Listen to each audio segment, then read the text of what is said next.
Marvel universe में जितने भी कैरेक्टर्स हैं, जितने भी सुपर हीरोज़ हैं, अगर उनमें से कोई सुपर हीरो जिसके कैरेक्टर को सबसे ज़्यादा इलॉबरेट करके दिखाया गया है तो वो है टोनी स्टार्क।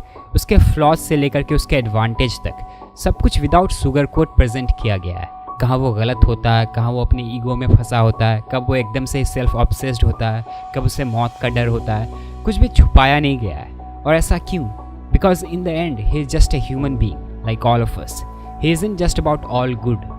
वो कोई गॉड नहीं है दूसरे प्लैनेट का, ना ही वो किसी लैब एक्सपेरिमेंट का प्रोडक्ट है, और ना ही उसके पास कोई extra unhuman trained physical abilities है।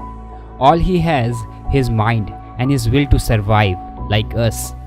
तो इस वीडियो में हम लोग टोनी स्टार्क के कैरेक्टर के 5 फंडामेंटल चीज़ों पर बात करेंगे और उसके पर्सनैलिटी को एक नए पर्सपेक्टिव से समझने की और उससे सीखने की कोशिश करेंगे।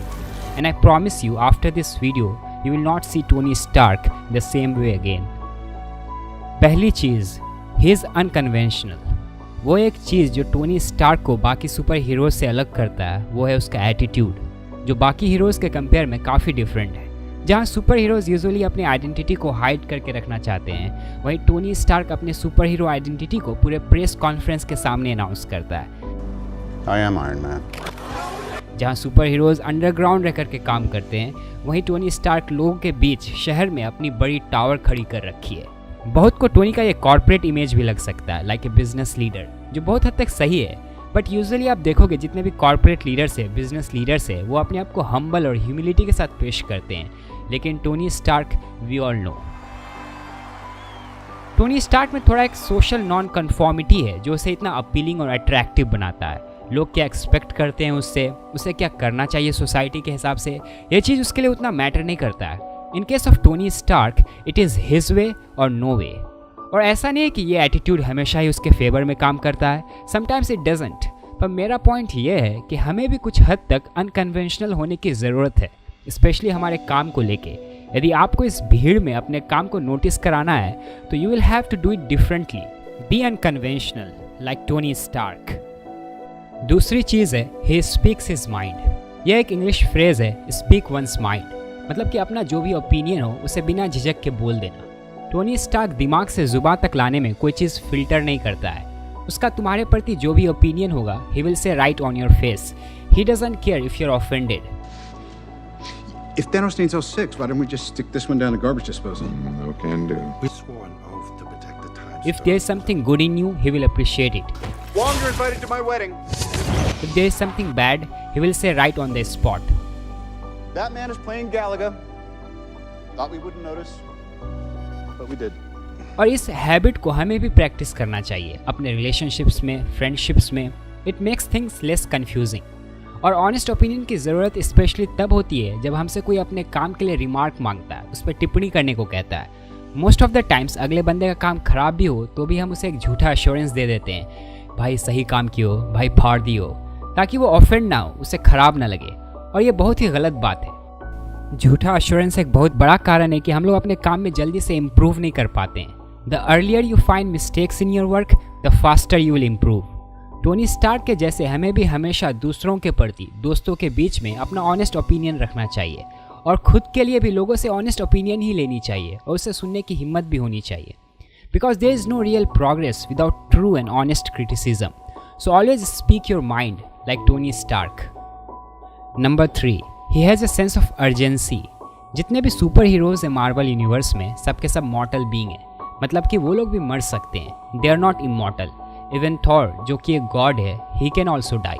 पर पूरे मार्वल मूवी सीरीज में किसी के मोर्टैलिटी को, मौत के भय को अप क्लोज दिखाया गया है तो वो है टोनी स्टार्क का। टोनी स्टार्क का आयरन मैन बनना भी खुद को मौत से बचाना था। चाहे वो उसके चेस्ट में आर्क रिएक्टर हो जो आयरन शार्पनर को उसके दिल तक पहुंचने से रोक रखा था, चाहे वो पहला आयरन मैन सूट जिसके मदद से वो टेररिस्ट कैंप से बाहर निकला था, या फिर प्लेडियम का रिप्लेसमेंट खोजना जिसके पॉइजन के कारण वो धीरे धीरे मर रहा था।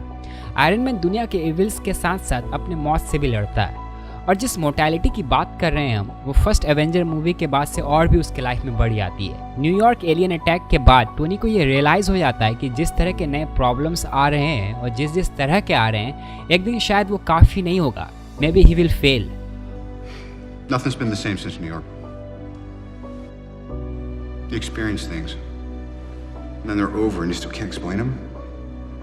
Gods, aliens, other dimensions. I'm just a man in a can.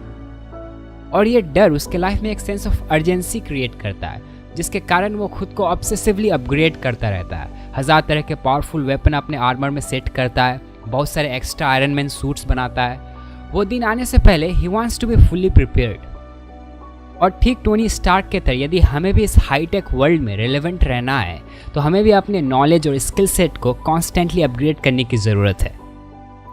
Number 4, he has playfulness.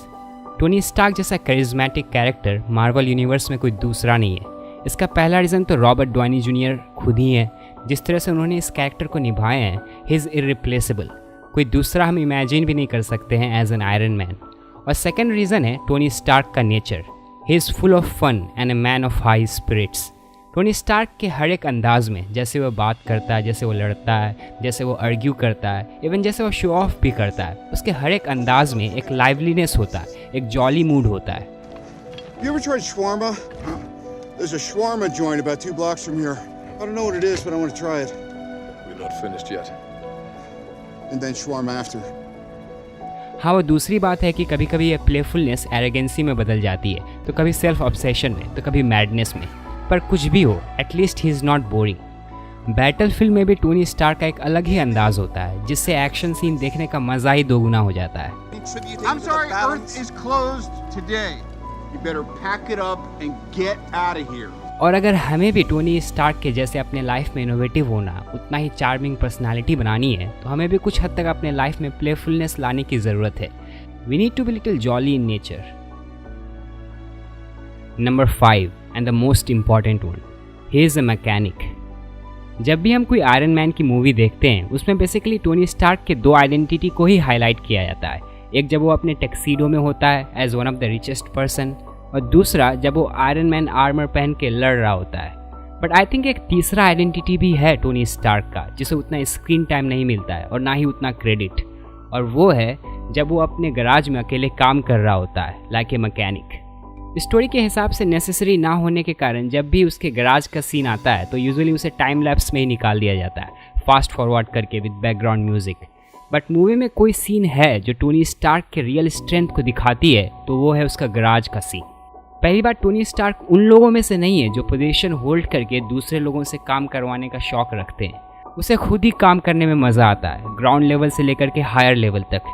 He himself is an engineer, designer and everything. और जिस तरह की टेक्नोलॉजी पे वो काम करता है, उसके लिए उसे दिनों दिन रातों रात गराज में ही रहना होता होगा। अगर आप एवेंजर्स इन्फिनिटी वॉर में उसके सूट की अपग्रेडेशन देखोगे, देन यू विल रियलाइज़ कि उसे बनाने में कितना एफर्ट लगा होगा, कितने घंटे वो अपने गराज में अकेले बैठ के काम किया होगा। Where'd that come from? It's nanotech. You like it? और इन चीज़ों को आपको खुद ही समझना होगा। If you want to understand Tony Stark, you will have to read between the movies.